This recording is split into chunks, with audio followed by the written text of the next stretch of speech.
sorry, dude. I'm kind of still in disbelief. No.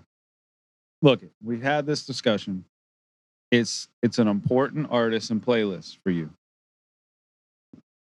I can't be rushing an assignment like this. It's a 2-week assignment. Well, I mean, I know that I have harassed you today, but I don't think that even it doesn't translate into how hurt that I am inside. I mean, you can be hurt. That's fine. But just understand that next week, when I do review it, you're going to be happy because I'll be able to give you honest and coherent breakdown. And I told you that's fine. I'd rather you do that than rush through it.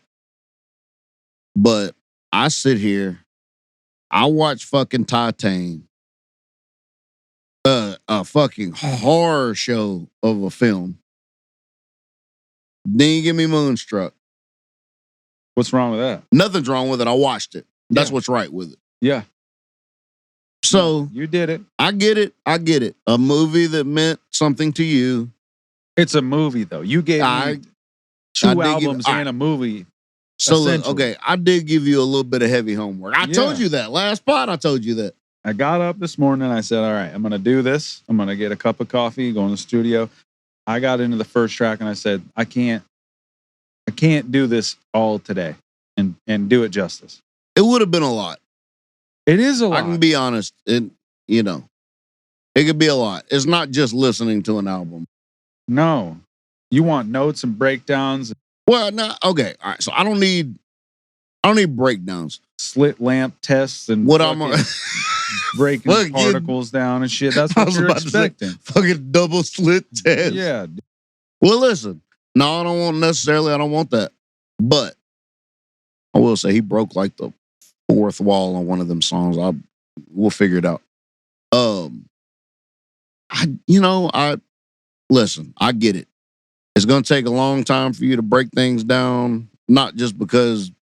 No, I see how that is. No, that's not what I mean by that. It's not what I mean.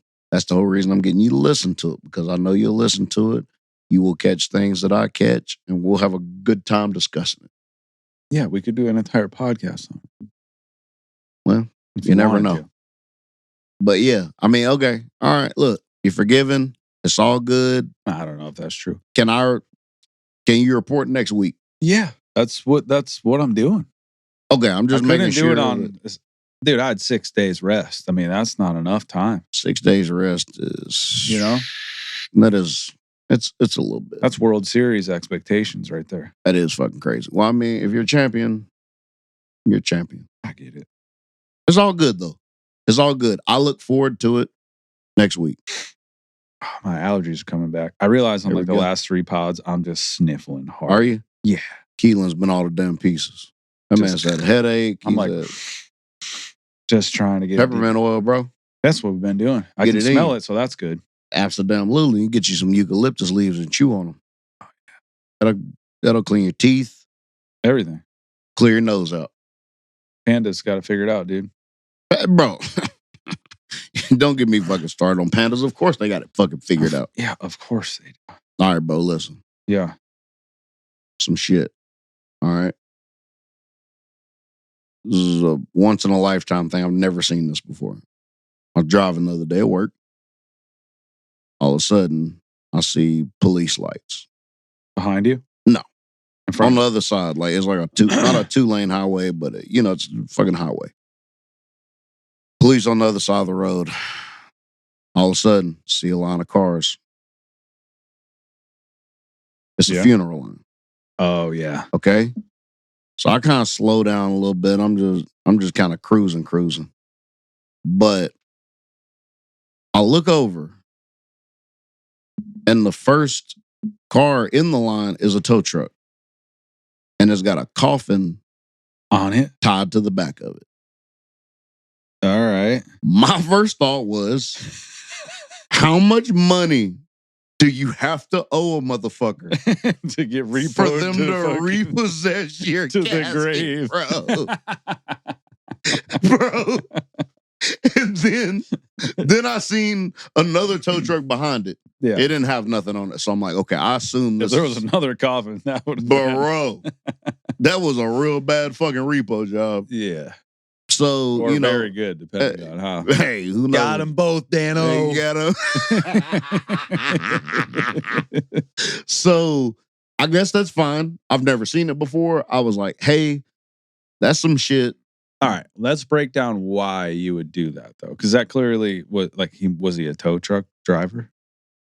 He was a tow truck driver. I don't know. There were 2 tow trucks in the front of the line. There was no hearse.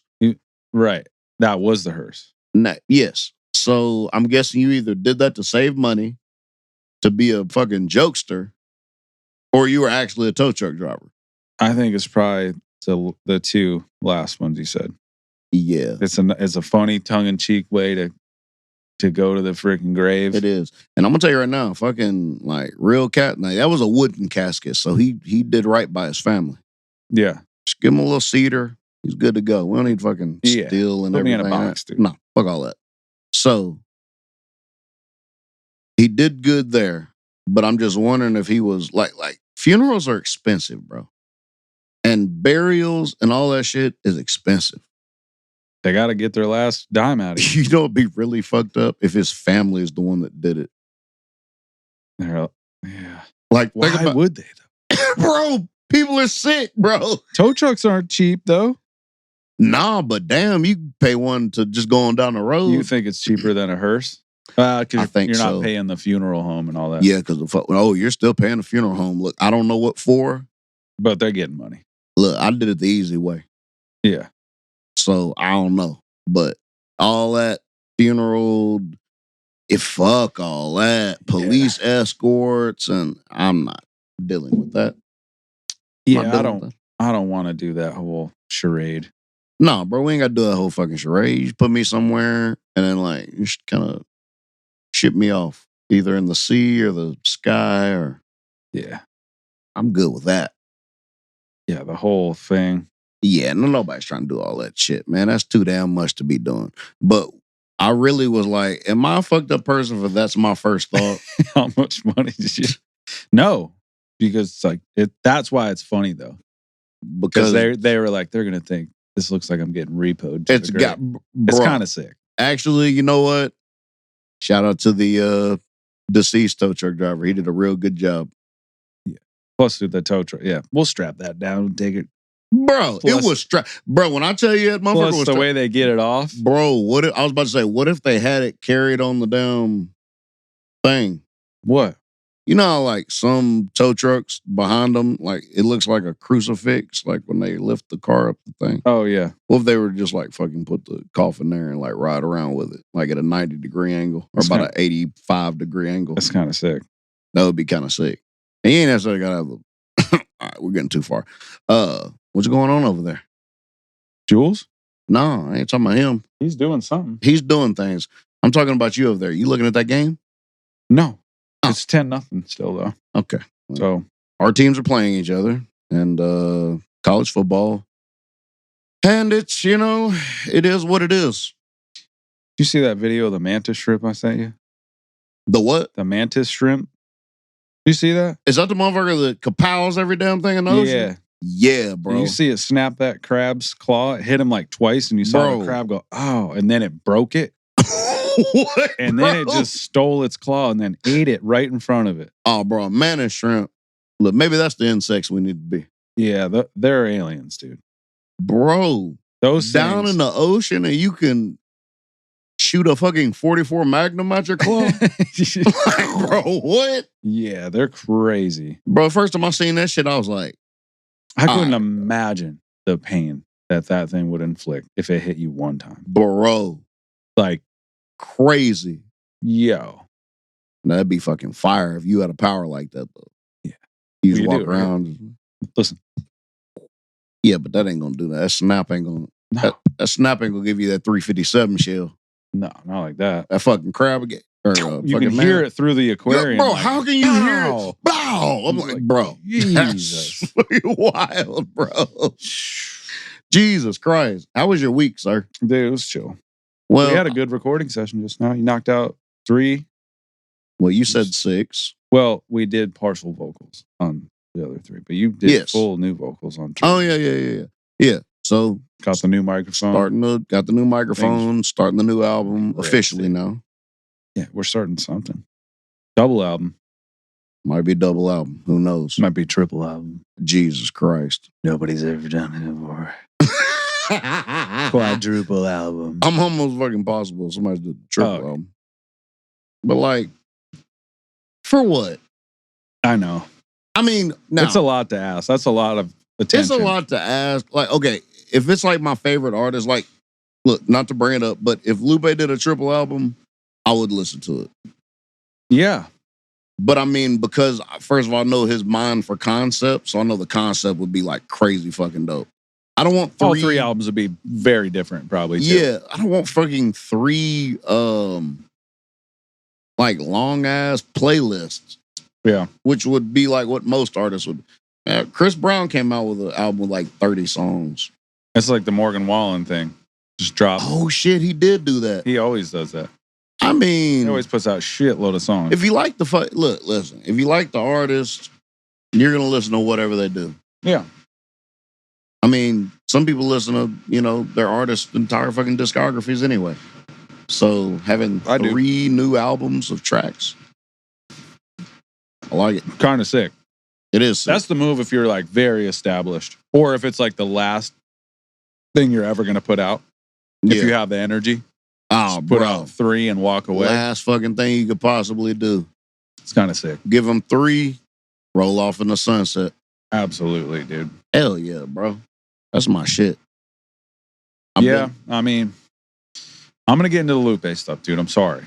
It's okay, man. I need ultra focus to do so. I know you do. It was a long morning, dude. I'm gonna give you running around. I slept in a little bit. It was nice. You slept in too damn long. I know it was. Listen, I know you had a hard week, but I fell asleep early as hell last night, and then I got up at like midnight. Oh yeah, and you watched. And then I was up. It was one of those where I basically took like a 2.5 hour nap. You know what's crazy is I went to bed last night in the bed. And I told Lauren, I was like, I'm going to set an alarm for like 10:30 because I don't really feel like going to bed right now. Like I'm sleepy, but I'm going to get back up. So I set an alarm. I don't know how the hell you do that. I set an alarm for 10:30, and I got up and I came in there on the couch, fixed both popcorn. Oh yeah. And then what the fuck was I watching? Probably fucking Penny Hardaway highlights. Who knows? Again. Maybe. I don't know. What a nice little Penny Hardaway run. I forgot what the fuck I did. What did I watch? I think I was going to try to like watch a movie, and then it was like we watched Nosferatu last night, and then I fell asleep. Nosferatu, bro. First off, Willem Dafoe's in it, and there you go. That's all you need. Exactly. You don't even need a monster. Just put. We were watching it, man, and Mary's like, "It's Willem Dafoe," and I was like, "This." It just got 1,000 times more legit, and we're fine now. You got fucking Skarsgård and William Dafoe, two of the creepiest fucking people. The way it's an awesome movie, and now I'm a huge fan of just Nosferatu in general. So I waited till now to see it. I was gonna wait. Like once Joe said, it was good or whatever, I'm like, I'm gonna watch it, but I'm gonna wait because I've been close a couple times. I'm like, no, I'll just wait. The texture, plus there's just a bunch of cool odes to the original, both of them. That's fine. Like just there's two originals. Well, there's the old one. There's the old one, and then the one from the 70s. They remade it. I've heard about Nosferatu for years, but I didn't know. It's like a super creepy love story, really. But the way he did it was like the ending was. Yeah. But also they do this thing where it's like I kind of like the throwback. So like when he arrives, I'll just say this, there's a bunch of rats and it makes it appear that there's a plague ship that's hit. What the fuck? So everybody starts getting sick. But like Willem Dafoe knows that it's because he is there now and he's the sickness.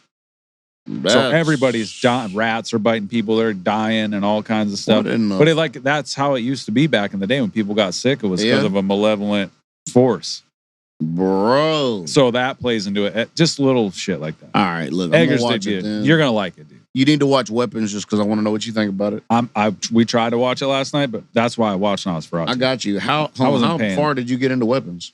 No, we didn't. It was $20. I had to rent it. I was like, I'm not doing this. Oh, that's right. I got it off of Mickey's. What you call it? I'm sure he might let you borrow the password. I'm not. Nah, you already played that card. Look, I'll get it when it's ready to go. Get it. All right. So are we going to him next week? This week? I don't know. Shit's sounding a little sketchy on the outside. And I don't want to let people, because I know visually it's going to be crazy. But basically they're saying basically it's all visual, no substance, which I find that hard to believe. Jordan Peele didn't direct it though, right? He just produced it? Maybe. That might be the issue. That could possibly be an issue. Well, I mean, we can do a whole movie pod. I'm just trying to make up for me not doing a music review. That's all right, bro. Look, I did watch Moonstruck for you. Yeah, I know you did. Now, Moonstruck was quite the delight. See? I do care, man. Quite the delight. Coming off of that. We won't talk about it no more. Titan, fuck you. Moonstruck was nice. It's great. It gave you this kind of like a homey feeling, like cozy. Okay. Huh? It's a cozy. It's definitely a cozy, neurotic coziness. Dude. Yes, it's like lighthearted. I didn't know how to take the movie at first because I'm like, first of all, you got to put yourself in a mind state of like the sense of humor and just all that shit from the 80s. Yeah. So you have to like really think about it. Then it's like it would get serious for a minute, like poetic. Right. Then it would get silly again. Yeah. Like just that. I mean, it's like real life, but it's just funny how quirky it is. Yeah. But it also has this philosophical type of underlayer to it. And I don't want to necessarily try to break everything down into 2-3 levels, but I mean, I've seen that in that movie. Yeah, I mean, there was this layer of humanity where it was like none of the characters were perfect. Nope. Yeah, nobody is. No. And so it was cool to watch those characters make mistakes and then kind of own up to it and just move on.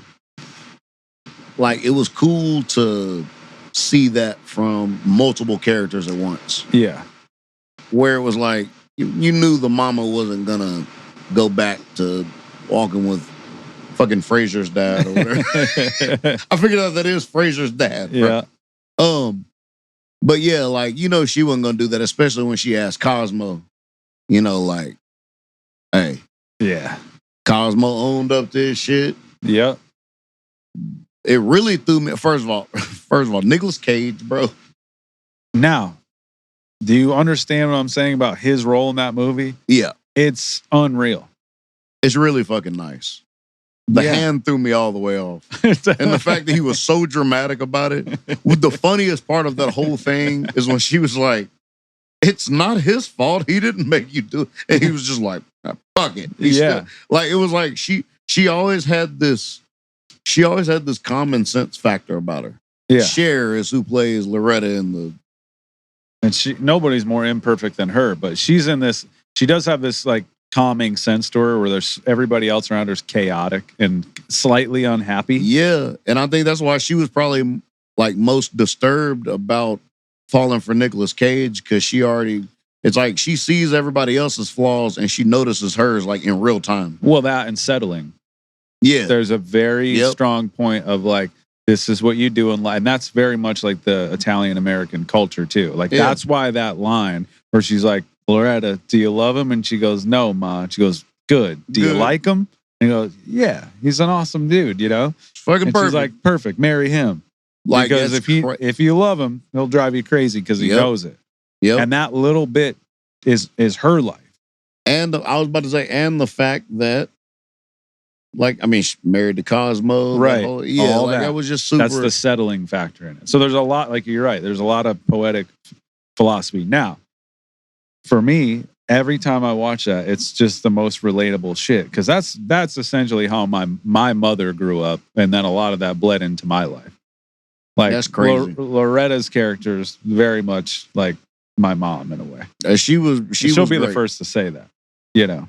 That and I knew, like, I could tell as I was watching it. And you told me it beforehand, but I was like, I could see why Tyler like gets this movie. Yeah. Because I mean, you said it was like close to, and it was just weird because it did show like how important family is, and most it important. gave you and it gave you this, but then it also had the, like, when her and Nicolas Cage was talking, when he was trying to get her to go up to the apartment, and he was basically like, he's like, that's what we're here for. Right. It's to like fall in love with the wrong people. Yeah. Get hurt and like do the shit again. Like it was this whole like philosophical type of thing. And she said something too. I cannot remember what it was now, but it was something like, oh my God, I should look. I'm gonna start taking the damn notes on the movies because now there was so many great, like, yeah, there's some of the funniest lines of all time and also some of like the deepest lines. Yes, that's what I'm saying. Like, I was very surprised by the writing. I've fucking talked to my mom about this movie today. Because she was like, when's the London Review and Moonstruck? I'm like, today. She was like, I can't fucking wait. But I'm like, I'm reciting that shit with Johnny, dude, where they sit down and dinner is one of the funniest things for me. Like, most people don't get it, but like that way of thinking is you so talking about relatable. When it was just her and Johnny? Yeah. And then he's scratching his head crazy. This motherfucker was fighting for his life. And she goes, what the hell's wrong with you? And he goes, just as calm as possible. He just looks at her stoically. Danny Aiello, dude. Now, how awesome is he? Because he's in a lot of art. He was in Jacob's Ladder. That's why I asked you about Harlem Night. Right. Because he was the detective. He's so and that's the only thing I've ever seen him in, and I fucking hate him because of it. Right. But he's scratching his head. She goes, what the hell's wrong with you? And he goes, lately, I just feel like my scalp isn't getting enough blood. And then the next thing out of his mouth is, Loretta, will you marry me? Like, what the fuck? That transition. Man, this man, so when he said he couldn't marry her because his mama was still alive, I was like, right. What? If I marry you, she's gonna die. Loretta, I'm calling you from the deathbed of my mother. And she's like, cool. That's what I'm saying. It was like so dramatic. Yeah. But it was so like, who gives a fuck? Whatever. Yeah. Like just the whole hand thing. And did you tell your mom we're getting married? No, not yet. And his mom's in the background waving on. There's nurses, the priest there, Loretta, and of course. There's been a miracle.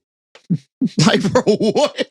It's just how the mom how Loretta's mom reacted when he just said his mother was still alive. Yeah.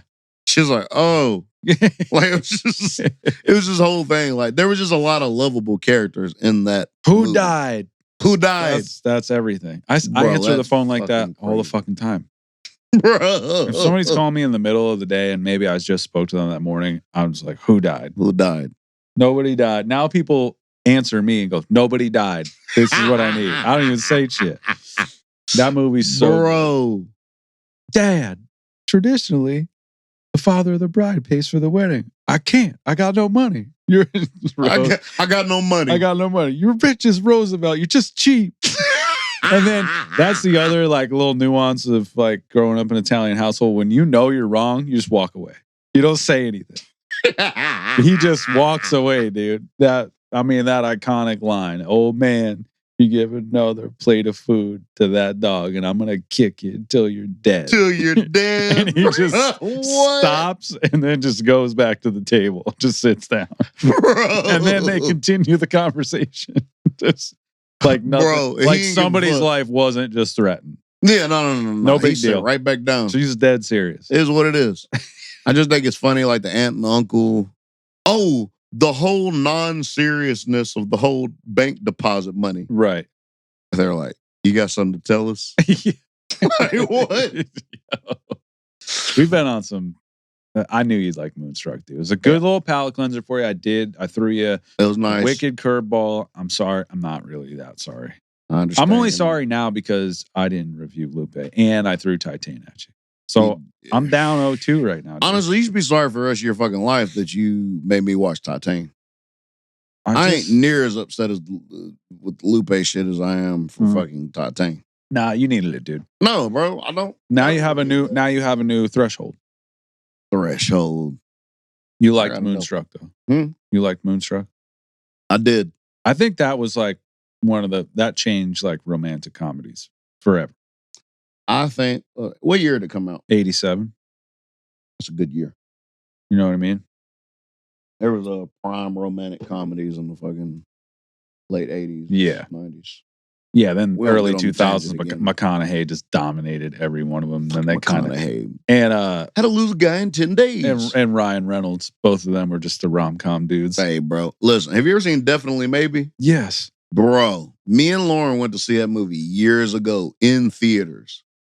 And I Little date night movie? Huh? Little date night movie? Yes, this was before Key. This was like, we were still, I mean, hell, it came out, what, 08, 09? Yeah, like had to. We went and seen that damn movie. I fell in love with that movie. It's a great movie.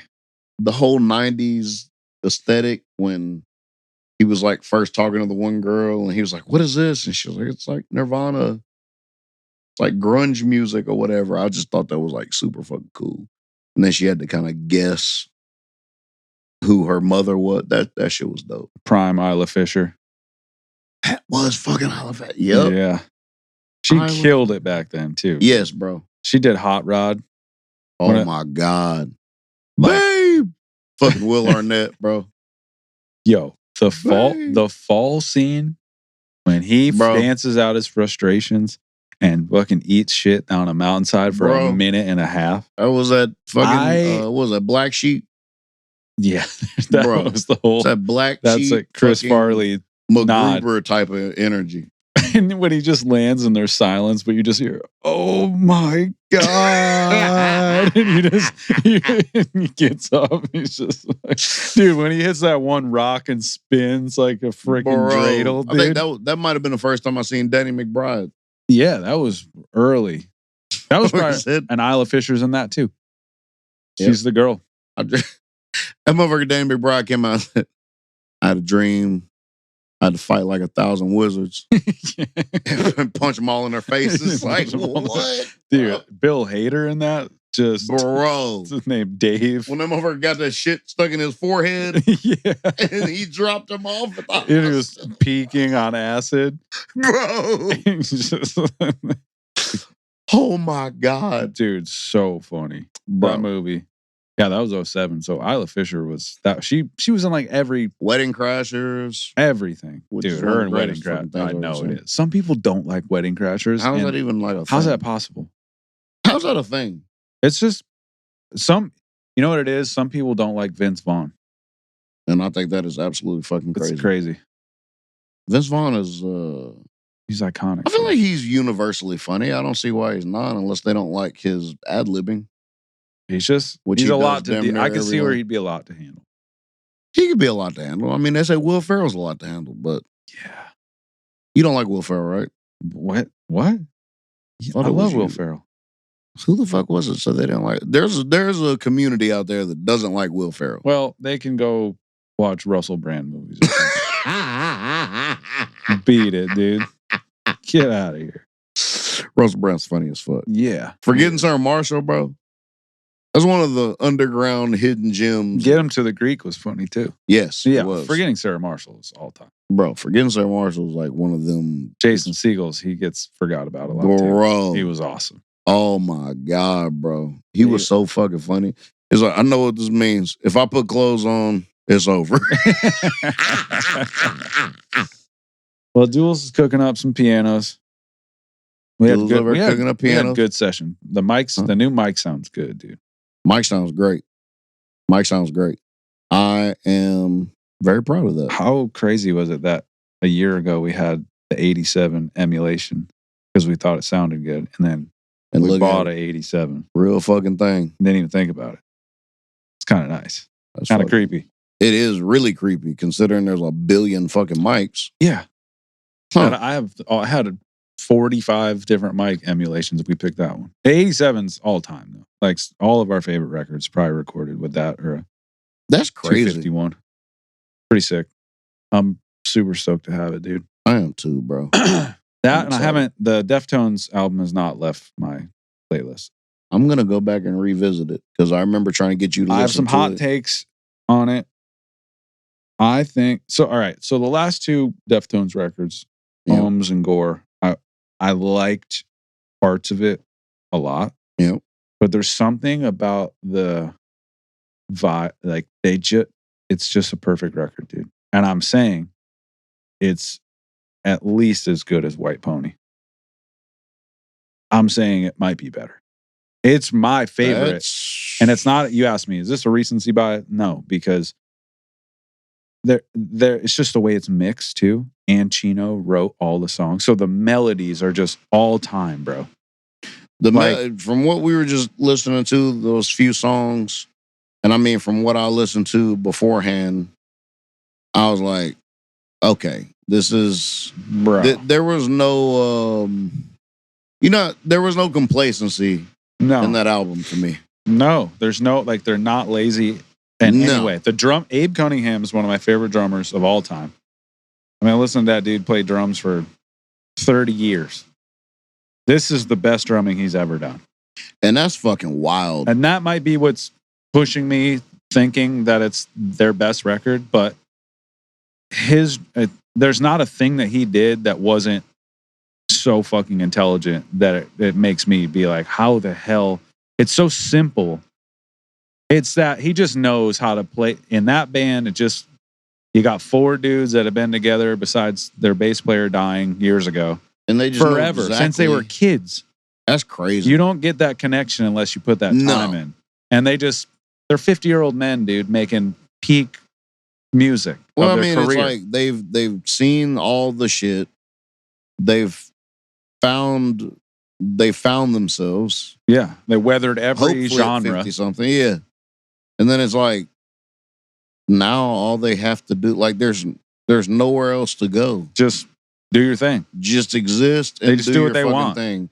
And they put everything fucking perfectly where it's supposed to be. Dude, and all 4 of them are in sync, and it's a really beautiful fucking thing. Once again, it's an album. When you start it from start to finish, you're like, my first listen, I didn't like it. That's how I knew I was going to love it. Because you did that with White Pony, didn't you? Yeah. Yep. I do it with all their records that I love. Like when I first heard Ohms, I was like, oh, I really like this record. And then the more I listened to it, I was like, there's a couple songs that I really like, you know? I was trying to think of what. But the mix on this record is stupid good. I got to see what the first song was called. Private. There it is. Bang. My Mind is a Mountain. My Mind is a Locked Club. That was my shit. Locked Club? Yes, Second. because I actually texted to you as I was hearing it. I was like, hey, bro, Locked Club is fucking nice. It's just nice to see, man. It's also cool to be at this age, getting older, and like my favorite bands are still putting out records, and I'm just happy to see it. Well, yeah, like I'm just glad to be around for it. That's what I was about to say. Like it feels, it's just nice to know that like it's almost like you're watching them grow up, but then it's like now you get to witness like grandmasters at their craft. Right. Whereas like a lot of bands break up or something tragic happens. And it's weird. I know this is like a morbid thing, but when one of my favorite bands puts out a record that's like triumphant, and I've been listening to them for 20-something years, you know, it makes me think of all the people that were huge fans of that band, yeah, that might have died and never get to hear their favorite band's best work, bro. And that like hurts me. Yeah. You know what I'm saying? Like, it's not like a Pantera thing where I get to go back and go, look how great Pantera was, you know, because they're not a fucking band that makes music anymore. Yeah. So you get this, it stops at a period in time. But the Deftones I've been listening to as long as Pantera, and I got to witness them just bloom into this beautiful monster that they always wanted to become. And then I think about all the people that never get to hear that. Nope. And that's kind of nuts. I'm going to tell you what's weird, and it made me think of this. I was talking to my mama one day on the phone, and I was like, you know what sucks? I was like, you'll probably never get to hear my best album. Whoa. I told her that, like very, you know what I'm saying, within that little time frame. But she was like, shut the fuck up. She was mad as hell. I mean, I'm just glad that you got to get great workout. Yes. I think about that a lot, honestly, dude. I do too. Like, because she was a part of that record. Yes. And like was at the forefront of your mind making that record. Oh, yeah. I mean, hell, she starts and ends the record. Yep. So. And that's exactly how the fuck I wanted it. Yeah, I mean, that was the last time I saw her was at the CD release. Yep. The party, the album release party. That's crazy. The last time I ever saw her, dude.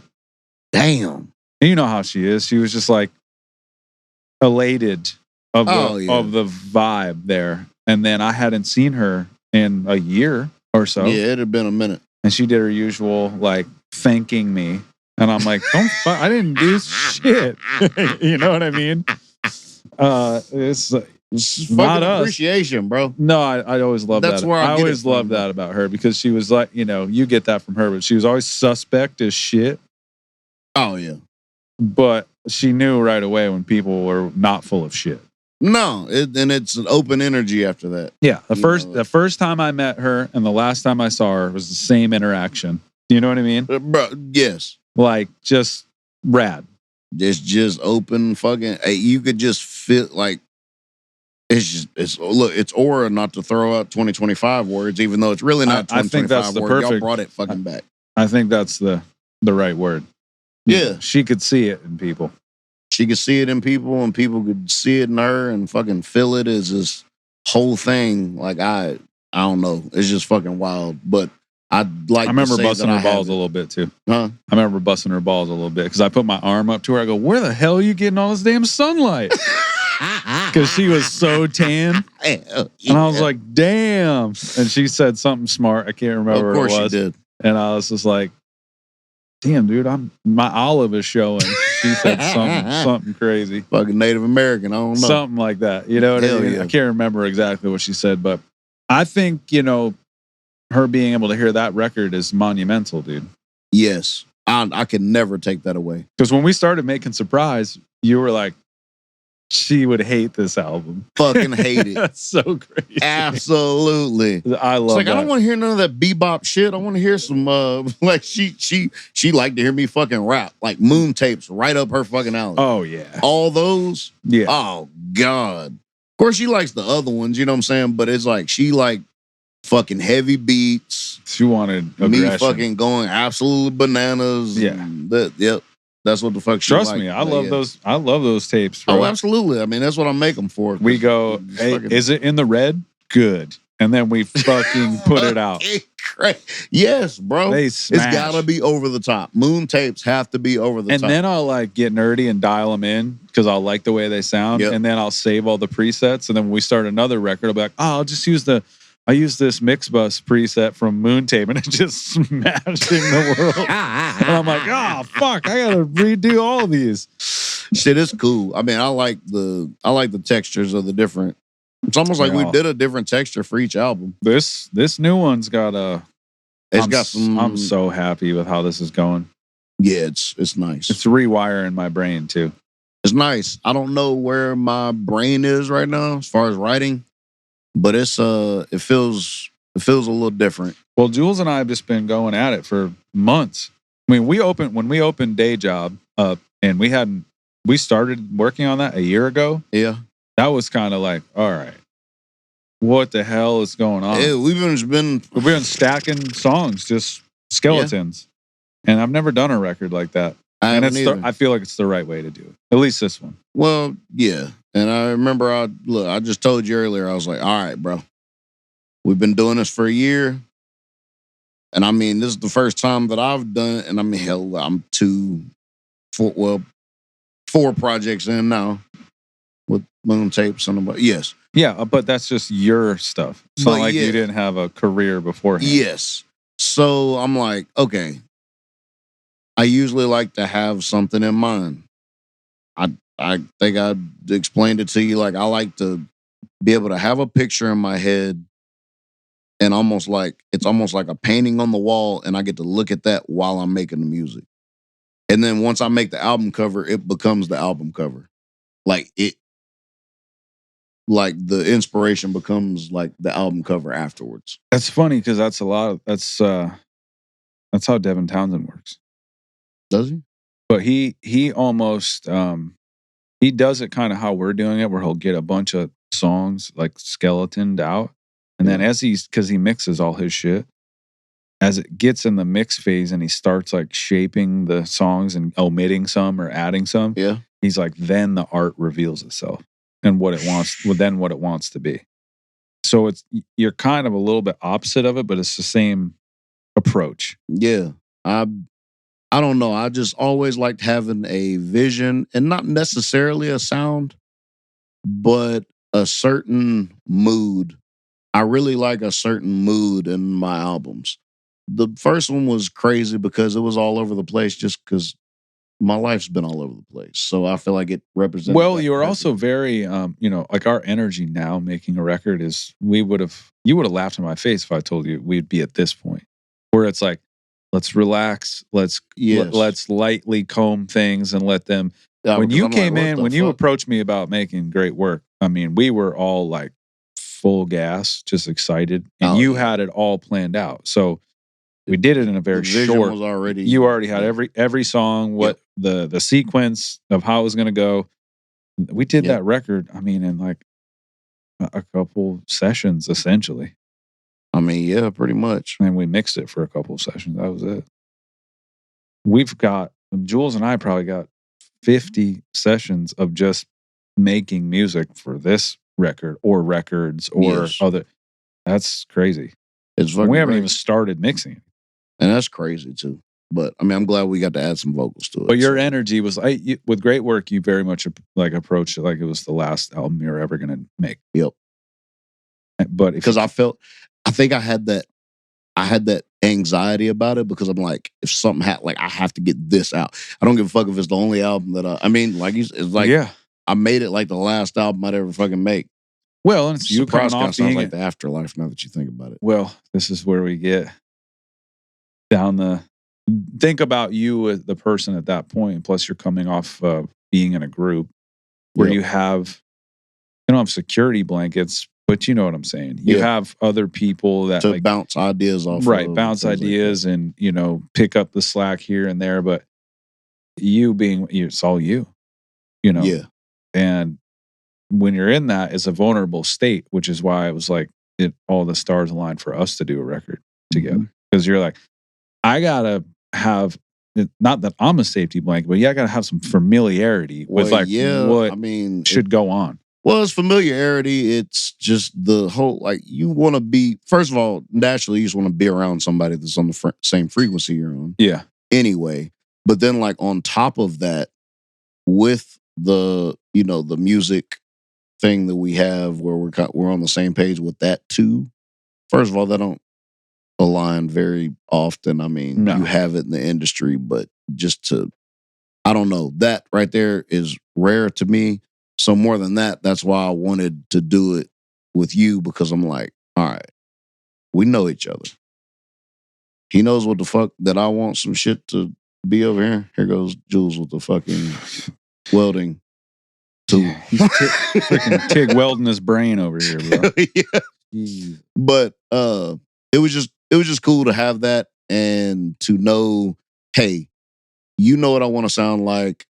I know what I want to sound like. I know what you expect out of me. You know what I expect out of you. And we have this, what do you call it? Something symbiotic. Yeah. Yeah. It's a symbiotic thing. And it's, you know what I'm saying? It's a yin and yang thing, but at the same time, we're all learning everything together. Yeah. It was just cool to like learn together, from the recording process to mixing and engineering and the whole thing. It was just it's cool to grow as artists together. Yeah, always. And when I go back and listen to it, like, trust me, dude, now the way that we do things, I would love to remix great work. Oh, yeah. But it can't be. We can't. No, it's so worlds, bro. This is the beautiful thing about making music and having like some boundaries. Like, that's already done. Yeah. There's no sense of going back. That's traveling back. That's time traveling. I don't like that. I feel like you fuck up, that you get a little butterfly effect. I was about to say, start doing that shit. Get Ashton Kutchered out. You could. Yeah, fuck all that. I know it's like a superstitious way to look at it, but when people remaster records, like, I get it. Remastering is one thing because you're making it louder essentially for the time with the technology. But like remixing a record is fucking crazy. Yeah, going back deep diving into when that it's already shit, a time capsule. just would, I mean, because if you really pay attention to like engineering and like mixing and the whole thing, there's a lot of fucking nuances Oh yeah. and like little pockets of inspiration where you add little things here and there. It's very hard to reconstruct some shit like that. And most of the time when you do go back and You fuck it up. reconstruct, you fuck it up. Fuck it bro. all up. You I fuck hear it that a up. lot with remix shit. Oh God. But it's like we were listening to Deftones today, and I was like, pay attention to this little reverb trail off of Yep. Warships. That's what I'm saying. That type of shit. And you didn't even like, I'm just like, check, wait. And you heard it and you're like, you know. But yes, most people don't even hear that. no, They're not that little subtle thing, the way it changes that whole. It makes that's what I was about to say. Like little nuances like that, those little pockets of inspiration, can change a whole fucking mood everything of things. Yeah.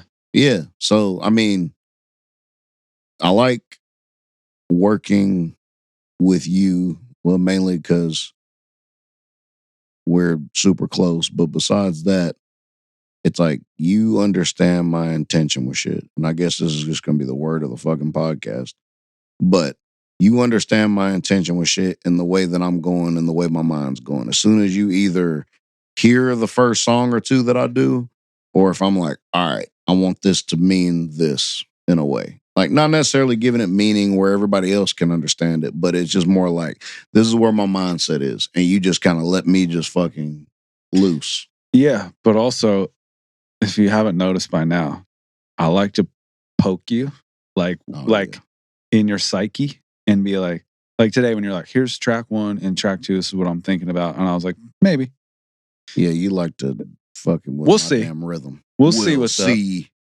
Never say never. You know, I do. I say all my dumb shit. Never say never. Because Bobby over boiling. Also, don't think I don't understand how fortunate I am to be able to do those things to you. And you'd be like, fuck, do I got to think about this? Because most other people in your life, you'd be like, what the fuck did you just say? You don't know what the fuck you're talking about. I don't take that lightly, dude. So I like to do that just because when you get in that mindset, and that's how I am about shit, I see it in you. So I have to say that so I can like think outside the box too. Yes. Because I start going, well, this is what we're doing. I'll send you those early morning texts like, bro, it's time. We got to, and you're like, yes. Okay. You know, I'll send it to Jules like, fuck, get your shit.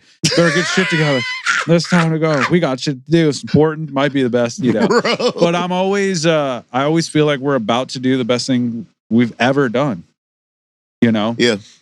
I agree. I told you also, earlier I'm growing. Yeah, well, I'll let you. Like, no, I just had this thought. Like, I'm really realizing my growth through music as a person because you know me. I'm the type that's like, I'll sacrifice myself for like what other people might want to do or to just be part of something that might be cool. Yeah, but I don't do that anymore. Well, no, like you shouldn't. It's my sacred space, and like there was an opportunity last week that came down the pipe, and they're like, you know, you want to do this? Cool. And I was like, no, I don't. And it wasn't that I didn't want to do it. I just knew the work that would take for that. Yeah. And we're in this headspace right now, and I don't want to damage that vibe that we're living in. Yeah. I mean, I get it. I don't want to live in two worlds. Yeah, I mean, but I also don't want you to sacrifice. No, that's not. You know, trust me, it's not. That's not what it was. It wasn't anything like serious. It was just like, hey, this is a cool thing. Like, but it's not that I don't want to do it or wouldn't. It's just I don't have the time, and I'm not going to like burn myself out to make something happen because what we're doing is that important to me. Where I'm like, I've allotted the time and still can keep my sanity. Yes. You know me from the past. I'd be doing 5 records at a time and being like, yeah, it was fucking crazy. And emotionally, that sucks for me because I'm in 5 different worlds. Right. And it ain't like you're just playing an instrument and passing it off. Like you are mixing anything that you're playing music in. Yeah. You're emotionally attached to it. You have to be. And then I got to mix it. And then you got to mix and like, that's a cardinal rule that I didn't want to break. Like, you're really not supposed to mix your own shit, especially as a drummer. You know? Yeah, that's fucking wild. And it's funny because when I listen to the Into Shadow record now, I'm like, damn, these drums could have come up a little bit. Like I still even was like, super conscious to where I mix the drums a little lower than I would like them. Yeah. Well, I mean, that's just it's funny that it has to be that way, and you have to make those like. I used to not be a team player, bro. This is probably the complete reverse. I used to be like, this is where the fucking drums are at. Y'all get louder amps. I don't know what to tell you. Well, it's cool for you to be aware of the harmony that you need instead of just being like, you know what, these fucking drums need to stick out and they need to be the star of the show and this and that. Because it's crazy because usually the drums are the star of the show when you don't notice how important they are. Right. That's like the White Zombie thing where you notice the drums being that important, but they're not doing anything like technically to where your ear is pulled to it. It's just they sound great and they fit perfect. Yes. They don't stand out and they don't get like buried either. No. I think it's probably why I love the Deftones record, Private Music, the new one, so much because the guitar is fucking the guitars heavy, are loud, but the kick drum is mixed in a way that like probably me 5 or 10 years ago would be like, turn the damn kick drum up. But it's not that it's low. It's just the top end of it isn't like pokey to where it's like a basketball hitting a court. Yes. It's like the low end carry, and it's so musical. And I'm like, that's how I want my drums to sound now. Yeah, I mean, like it's there. You know every note. Well, that's what you feel it. I was just about to say you feel it. I wasn't about to go crazy poetic, but then I was like, am I getting old where I just don't want like slamming kick drums anymore? Because that used to be my fucking deal. And it's probably a little bit of all of it. That's the point of this is like, we are making a really cool record right now, unlike anything any of us have done, and we're doing it all ourselves. Yep. And I don't want to leave that place mentally. No. So that's what I was trying to say is like, I'm not going to be like, well, I have time. And like, no, I don't have time. And it's no shot at anybody. It's just, I like living here. I don't want to move.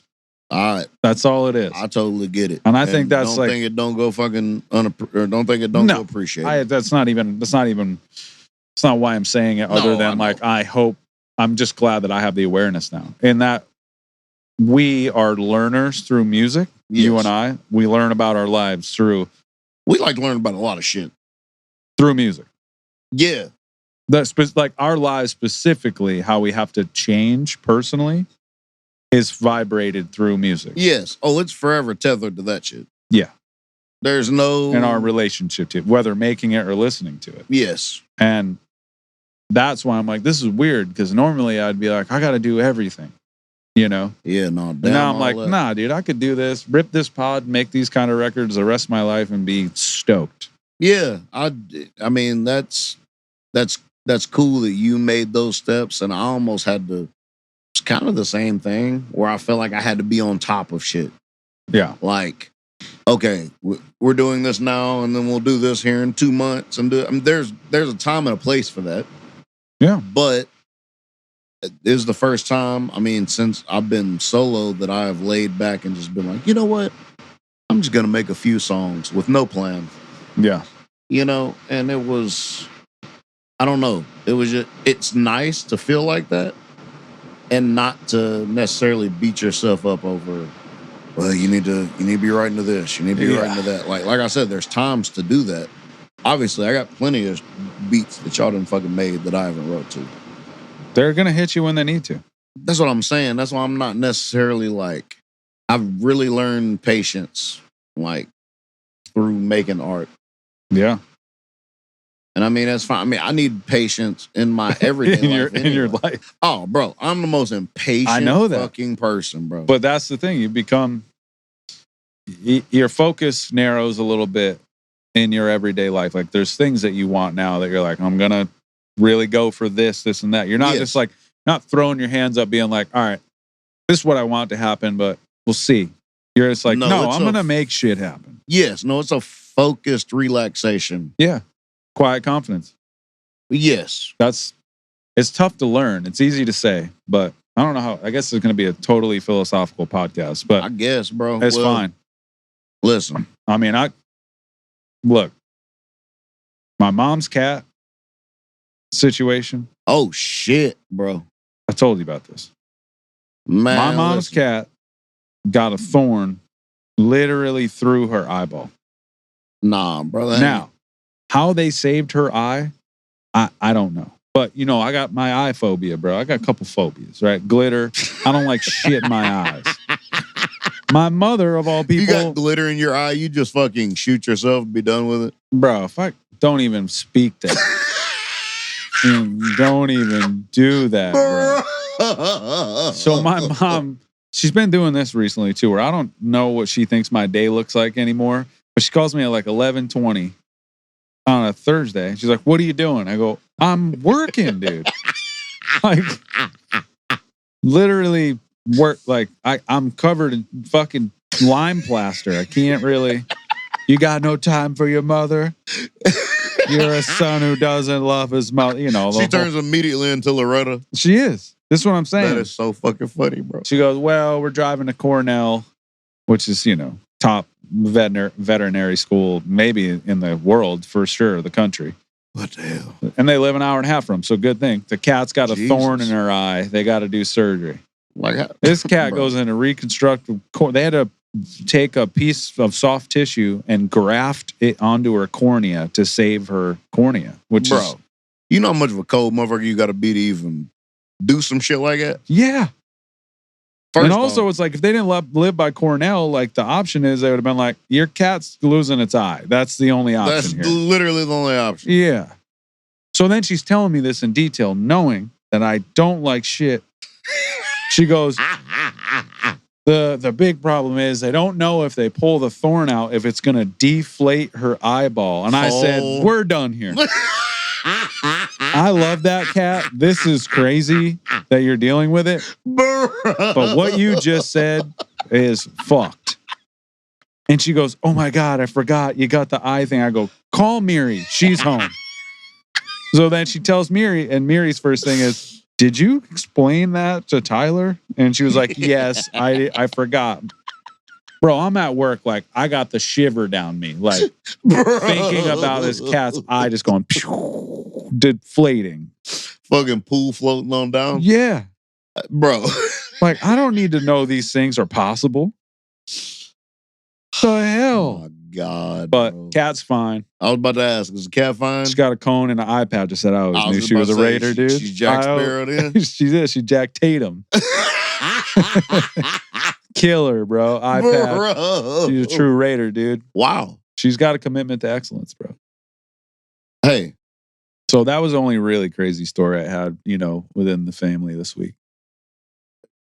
Nothing else. Thorn in the cat's eye? It doesn't. How's that even possible? It's a cat. Can't they? Like, don't they have like some kind of depth perception? I thought they were like what they think is she was like killing something, a bird or something in the barberry bushes, and she just like, you know, was focused on decimating a bird, and it just caught her. Jesus Christ. I'm like, what kind of thorn bush is releasing the thorn? Like it was in there, in her eye. And she'd been walking around for like 2 days with this thing. And, you know, cats are weird. The cat was like... How did she not like... I'm surprised she didn't try to like pull it out or something, like paw it out. Like, I'm surprised. I bet it hurt real bad when she tried to do anything to it. She's like, all right, this is my life now. I'm just chilling till my eye was there like a branch attached to it, or was it just the thorn? No, just the thorn. That's why it's crazy. 1/4-inch thorn in her cat eye. That's a... big thorn. That's a huge. That'd be like us getting a fucking 9-inch nail caught in our eye, bro. Yeah, dude. Or a damn resinered up, bro.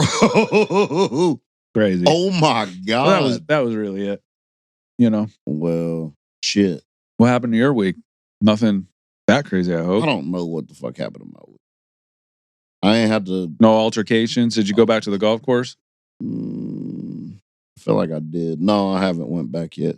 Yeah, that's gonna be fun to hear. Yeah, I'm looking forward to that. You know, I thought about just going complete like psycho and just come up to him like, "Hey, how you doing, man?" Just give him like nothing ever happened. Oh yeah, you gotta do like that. He was talking to my fucking you gotta do other personality. Yeah, that was my brother. My brother, or what I think that was Frank. Don't worry about Frank. Frank is, you know, he only comes out every now and then. He's dangerous. When somebody pisses me the fuck off, Frank's very dangerous, bro. But yeah, I guess that's about it. I mean, I didn't have too many issues, slinging kegs, throwing cases. What did you rate Moonstruck, dude? What did I rate Moonstruck? I want to grade it on an 80 scale. as a 80s on an 80s scale, it's a good 7, 8, 8. Yeah. Like solid. Yeah. I might even give it higher than that if I'm grading it on an 80 scale. But even the overall scale, I still give it a good 7.5 to 7.8. It's that good. It is, and but it's like there's not. It's weird because like there's not much to it, but there's a lot to it. Yeah. And I hate to be that in between. That's the beauty of it, guy. though. But yeah, it is. It is definitely a lot deeper than I thought it was going to be. I'll say that. Cool. Yeah, I'll say that. A lot. I'm glad more... of course you picked up on it, but there's just sometimes I'm like, man, it's just I'm like, I read these things because that's how I fucking grew up, essentially, you know. So I'm like, I pick up on those nuances because I'm a child growing up in that type of, you know, a little slightly neurotic. There's everything's about death, who's dying, the drama, you know. But underneath it all is this very much like controlled chaos of life and doing what you want to do, not what you think you're supposed to do. Yep. Also, that generation too, like her mom's generation, that was the very much like, this is what you do. Yep. You find a good man that isn't a piece of shit, but you know it's not. Fucking, and that's solid. Doesn't matter if you love him or not. He's a solid guy. You go ahead and marry him, have a family. You know, alleviate as much stress as possible. You know what's funny about that? I expected this huge fight between Johnny and Ronnie, and it never happened. Yeah. He was just like, okay. Well, Johnny's a damn pushover, bro. And then when he found out that Ronnie was going to marry him, then I like Cher's reaction when he said he couldn't marry her, though. Yeah. When she fucking stood up like, you made a promise. You're right. Like she was fucking she was pissed. And you see Nicolas Cage back there like, what the fuck? Yeah. That shit was funny, bro. Yeah. It's one of those movies where like anytime it's on, like growing up, you just watch it. I'm surprised you hadn't seen it with as much like midday TV as you've seen. You probably have come across parts when you're like, what the hell is this movie? Probably. Like I'm trying to think. I want to say that it seems like it would be a comfort movie. Sunday morning, waking up and Moonstruck's on. Moonstruck. You're watching it.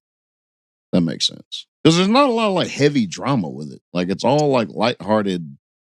Yeah, but a lot of it, like these days, all of those scenarios would be over the top drama.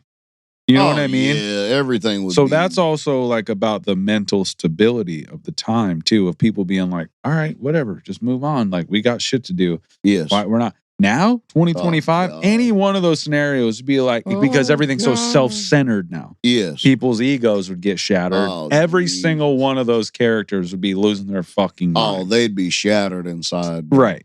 That's the beauty of a movie like that now. So it's funny. Speaking of childhood, I'm going to share a story that I don't know if I've ever told anybody, actually.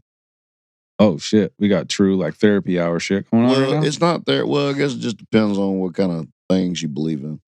So... Oh, we getting into, like, spooky season stories already? I don't know. Because I'm there. I don't know. I'm ready for it, dude. You tell me. I got a bunch, too. Oh, well, this is not going the way you think it's going to go. All right. But it's still odd. It's an odd story. All right. So I had this friend and like... Not the dog. An actual person friend. Call back to the dog.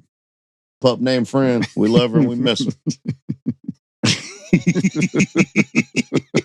Alongside Cupcake and all the other fucking chicken legs.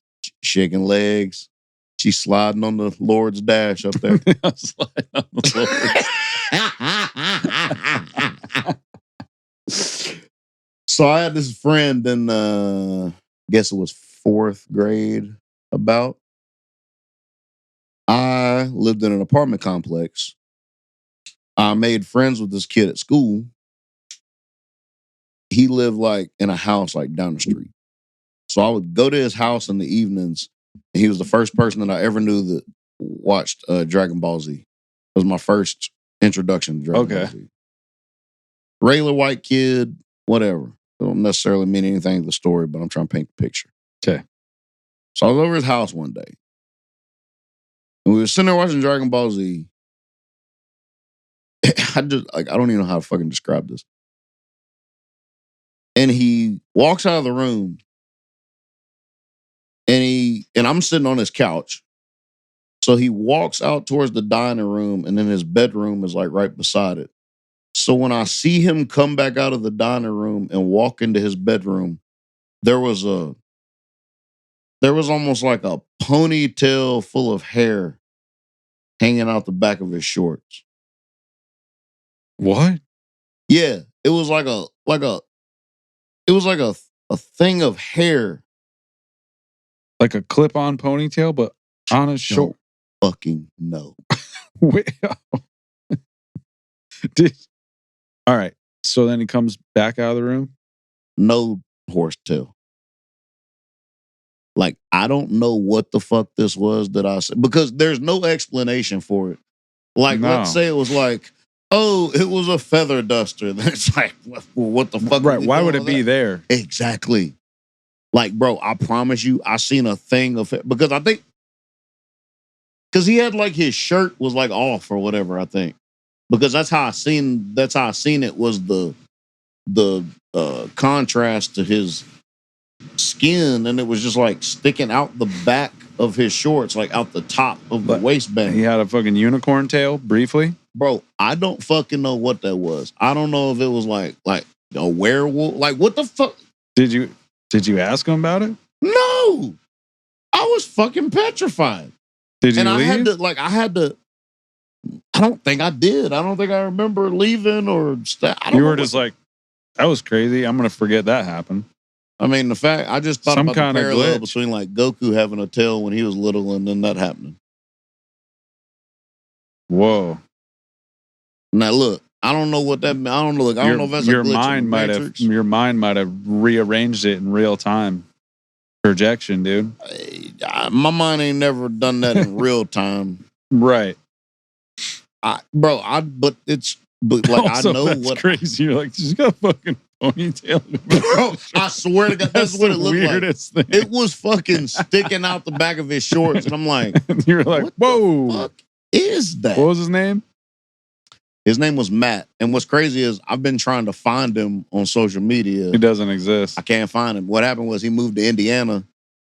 You don't come back from Indiana, dude. Apparently not. You go into freaking Pony Express fucking purgatory, dude. Bro. Like, he's My Little Ponied Up. I think we'd like call each other kind of like our parents, would, yeah, let us call the other one. Is Matt home? I just remember the only thing he said, last thing I remember hearing him saying was, "It's boring up here. It's nothing to do." And then I just never really. It's a tough life for a pony up in Indiana, dude.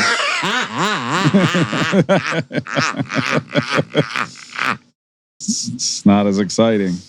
That's crazy. Yeah, bro. I mean, I ain't necessarily. So, like, the rest of the time you were there, were you looking to see if it would, like, come back or something? No, I just never seen it again.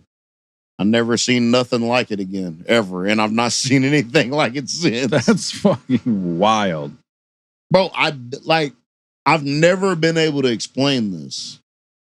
You look it up? Like, No, because look, my thought was like, okay, well, maybe he just had extra body hair. Like, no, we're in 4th grade. What do you mean? And that's for a a whole tail? It looked like it's like a string of hair. It's like if you took a wig or something and like just put it on the back of your waistband and just had it hanging out. That's what I'm envisioning. That's that's what I'm saying. Like, I don't know what the fuck was going on. You should have asked him about it. What if he was like, yeah, bro, I got this tail. And you were like, yo, I don't think we can be friends anymore, dude. Bro. This is fucking crazy. That's literally one of the oddest fucking things that I've ever that's witnessed. super odd. I don't even know what to deal with that. Like that. Bro, what that's what I'm saying. What answer is that? If it's a wig, still weird. Feather duster, still weird. Did you just grab like a handful of somebody's fucking hair and just... If you're rolling around with that, some people are born with little nub tails, but that's a whole other deal. That's a whole other thing. That ain't got no damn... Yeah, that's Shetland pony status, bro. Yeah. Bro. That's crazy. I ain't never seen no shit like that, bro. Nah. I've never been able to explain it, bro. What's up with these tree kangaroos, dude? Hey, bro. See what I'm saying? Nature's coming back big time. Apparently. And I fucking witnessed it real time. We keep lowering the frequency of civilization. The True Earth kangaroos are nice, bro. That's a killer thing. I didn't even know they were a thing. I didn't either. And they just fucking They came back. Yeah, what is that? They came back when? I mean, if tree kangaroos can show back up, then like surely having a ponytail hanging out your shorts isn't that weird. Well, I'll tell you what's even fucking weirder than that. It's now a trend to dress your goose up in clothes. Why? Who's just keeping geese randomly? Now, I looked this up because that's the same thing I thought. And I think it's a stuffed goose, which I still don't know where you get one of them at. It's a stuffed goose. Oh, that's just like a not like taxidermy. Like a fucking stuffed animal goose, I guess. Oh, it's not a real goose. Oh, this is stupid. We're falling apart as a civilization. Bro, you know who's not falling apart? Falling apart. The Amish. Hey. Now look. I have my discrepancies with the Amish in the past. No, they got got their fucking discrepancies with you. They got their shit together, dude. Yes. What the fuck they got going on now? Well, it's just the fact that like they flying in more fucking planes. When we think about us like in modern society, how we're always worried about health and tracking everything and doing, like, I relate to that. Like, we're always like, oh, we got to eat this way and exercise this much. And what I sent you? Yeah. But it's like, I thought about that for a while. And I'm like, they just get up.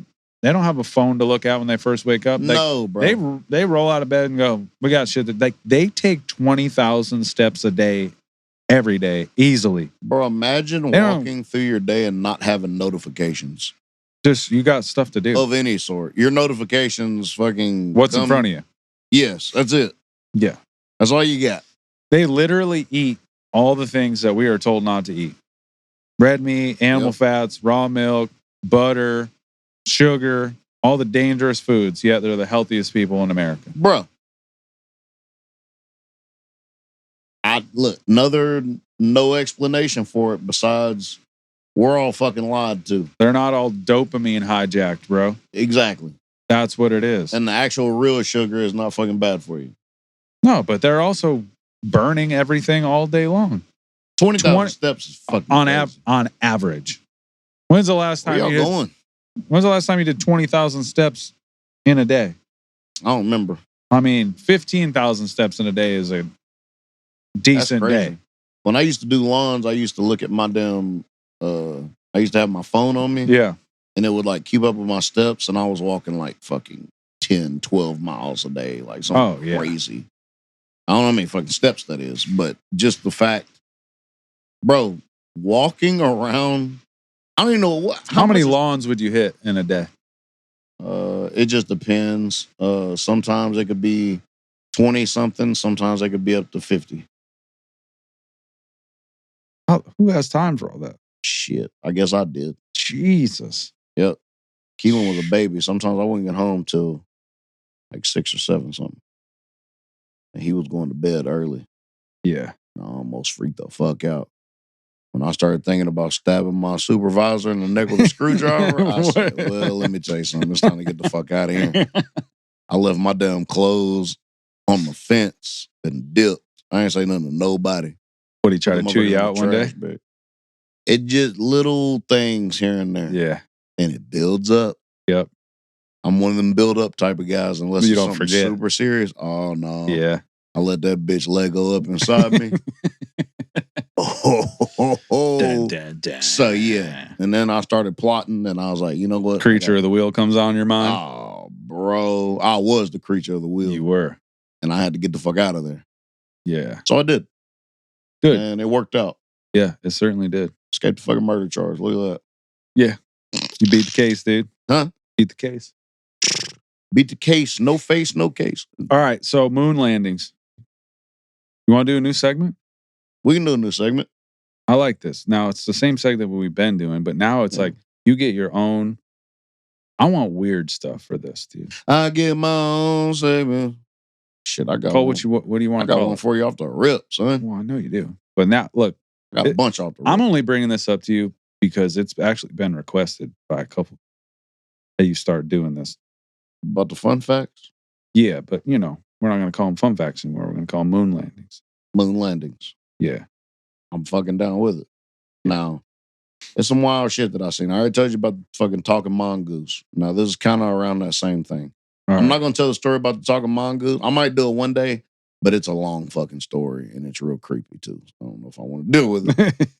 But there was a seal. Okay. His name was Hoover. Look at that. Sick name. Kind of sucks, too, right? All right, anyway. Sorry, that was stupid. Hoover was a talking harbor seal who mimicked human speech. After being orphaned as a pup, Hoover was rescued by George Swallow, who raised the seal in his backyard. Over time, Hoover taught himself phrases like, "Hello there," and "come over here," in a thick New England accent. What? Hello there, come over here. Is that how they sound? Is that how they fucking sound in New England? Seal speaking in a New England Come over accent. here. Imagine that shit, bro. It's also the most New England thing ever. Just a seal chirping out. You're in like, the backyard, fucking bro. seal talking to me right now? Hello there. Come over here. Fucking New England When accent. was this? Like in the 60s or something? This was in... Sounds like some 50s or 60s. It has to be. I think it was like around, like, it had to be between 40s and fucking 60s. Yeah. But yeah, it was around that time. Yeah. When fucking seals were just talking up a storm. Now they'd be fucking texting. Stupid shit. So fucking dumb. All right, this is just a little news that I came across right here.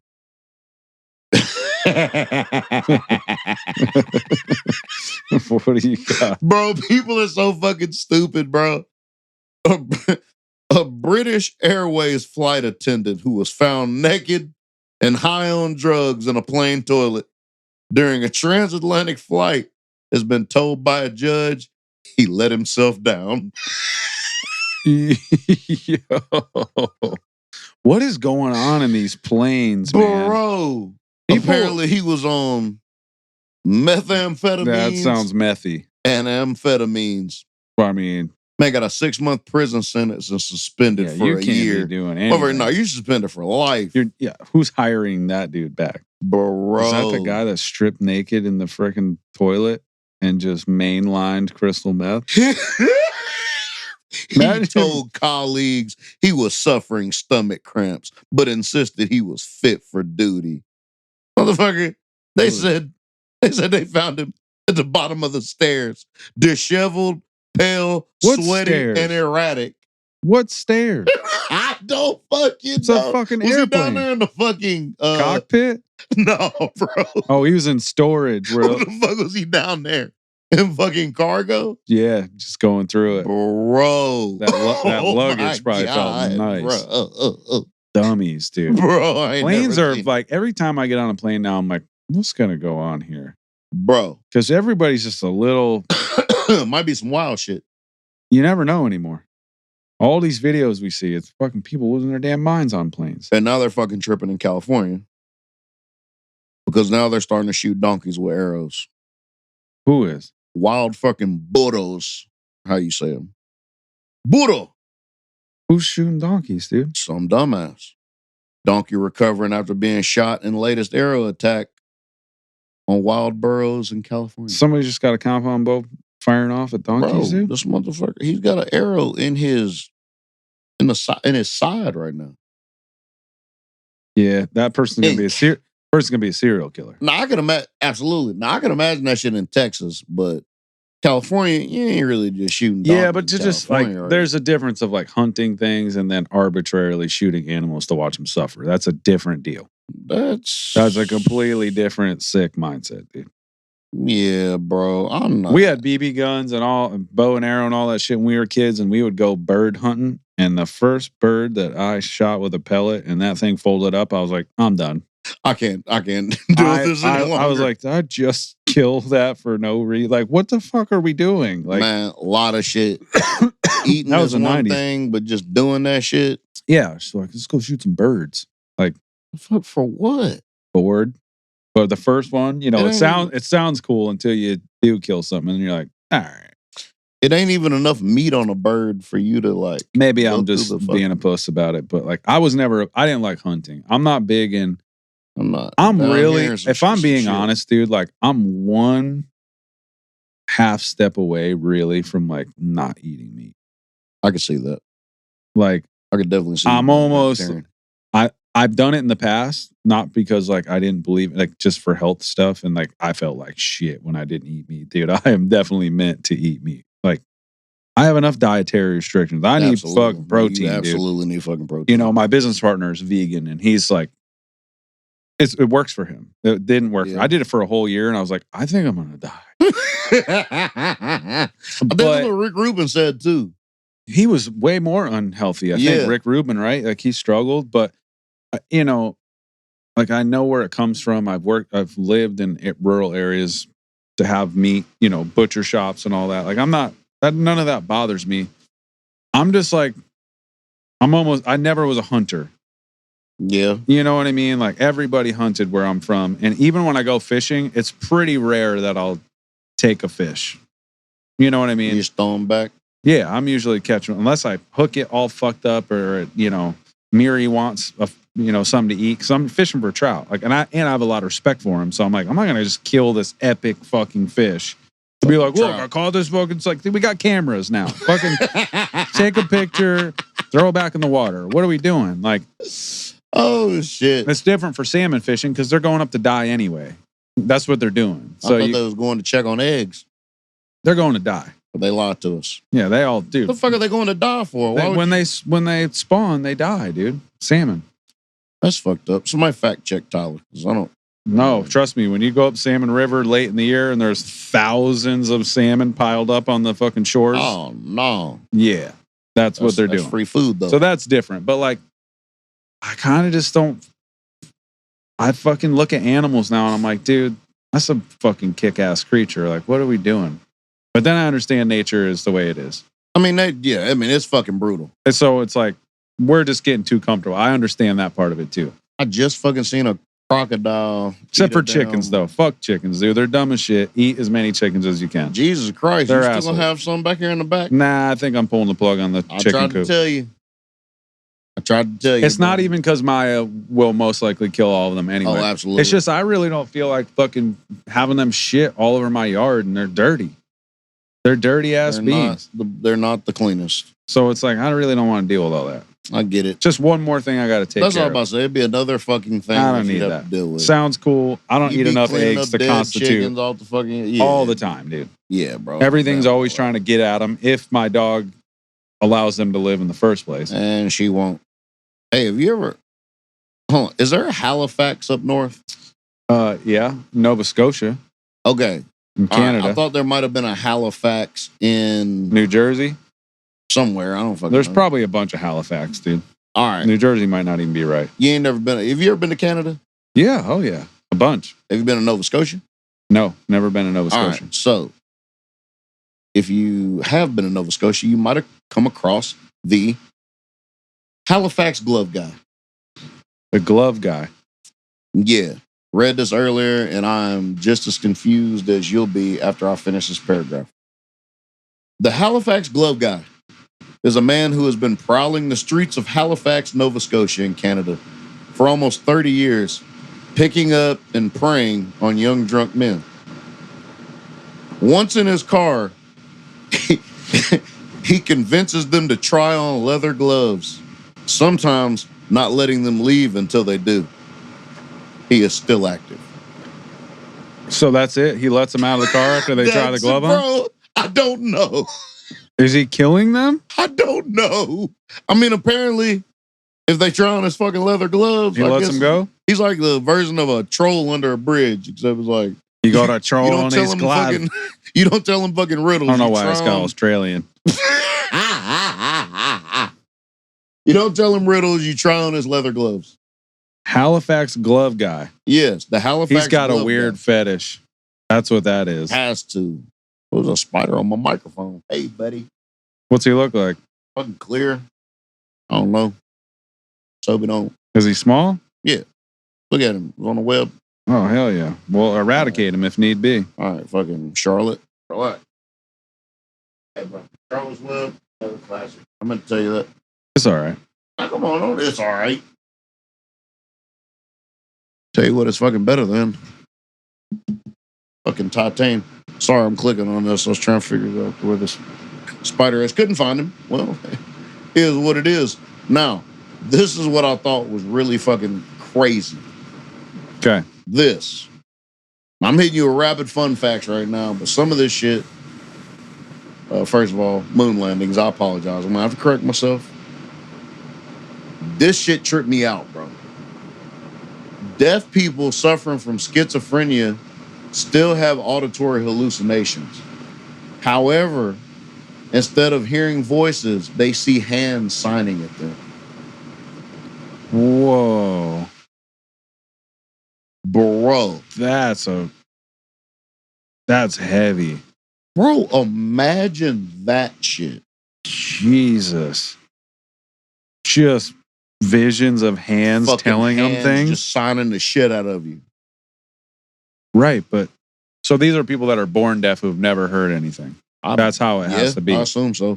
That's Deaf people suffer from schizophrenia and stuff, auditory hallucinations, yeah. Instead of hearing voices, they see signs. Dude, that's so much creepier. Bro, that's what I'm saying.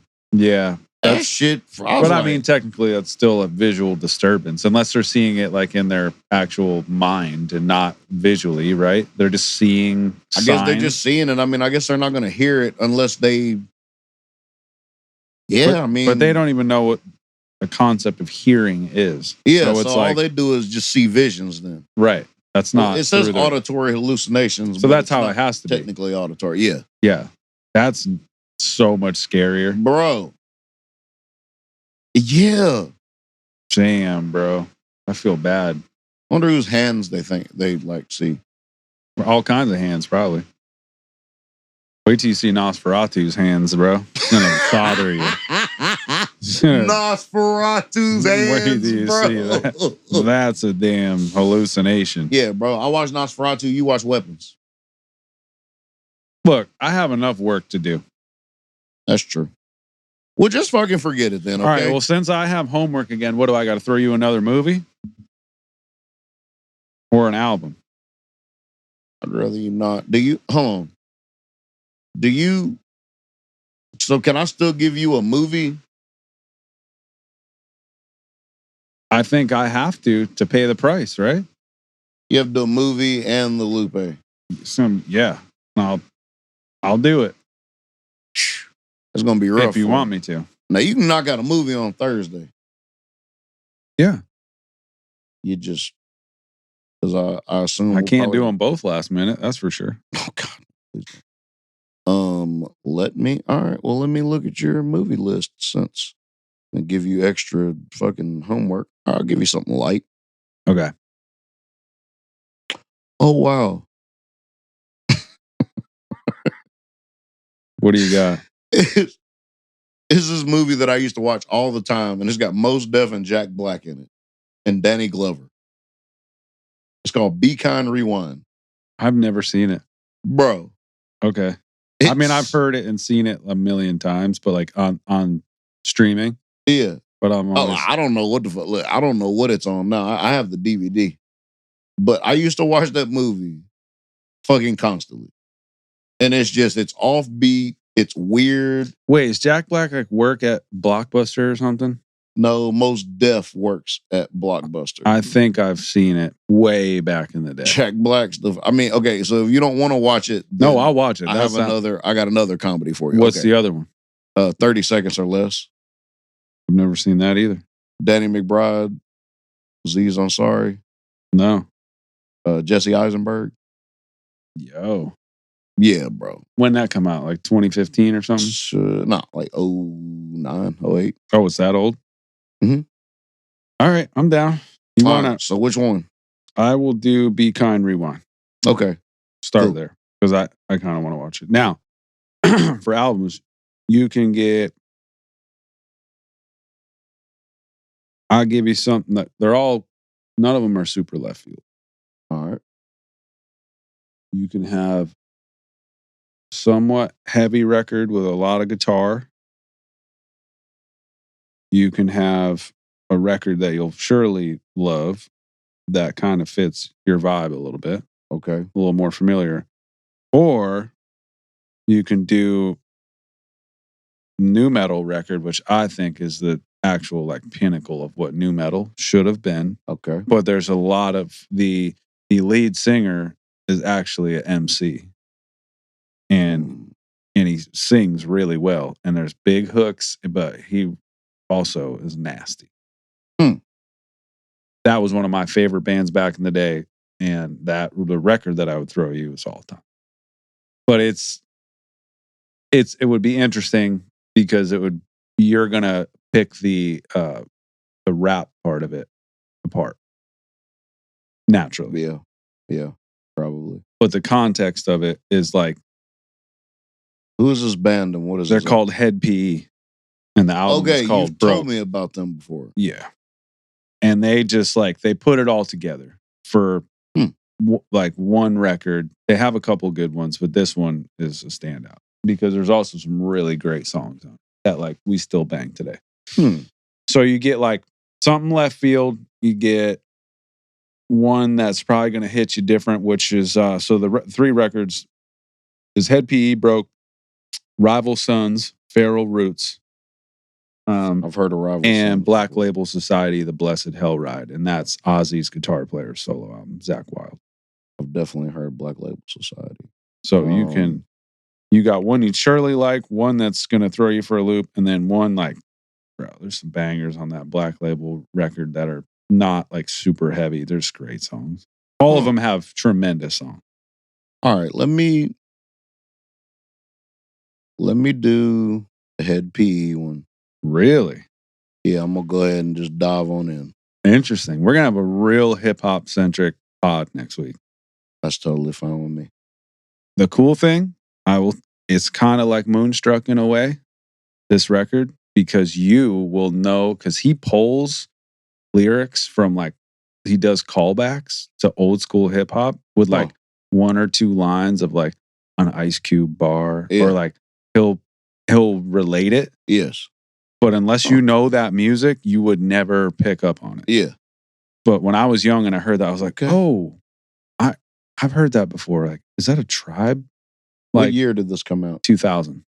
Okay. And PE. They were dude, they got kicked off Ozfest. Sharon Osbourne literally threw them off. They were they were nuts, bro. Oh, shit. Is it heavy like that? No, they were just crazy people. Oh, okay. Yeah. Crazy people.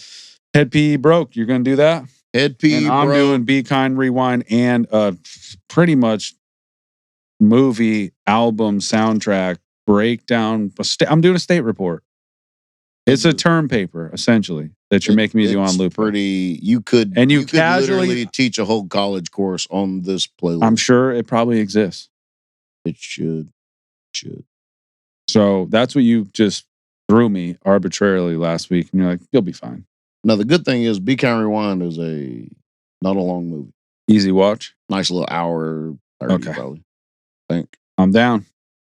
You got any other moon landings you want to throw up? Because we got a really close game. I know. Did you see what the score is? 13-7. Oh, wow. I didn't even see that. So we should probably go finish that. So also his Gators are playing my Hurricanes, and it's affected us. If we're being honest, this pod has been slightly affected by our 2 teams playing each other, and we're just not talking about it until now. And we tried. It's a tension here, and it's been tension. I don't know if it'll be solved till next week.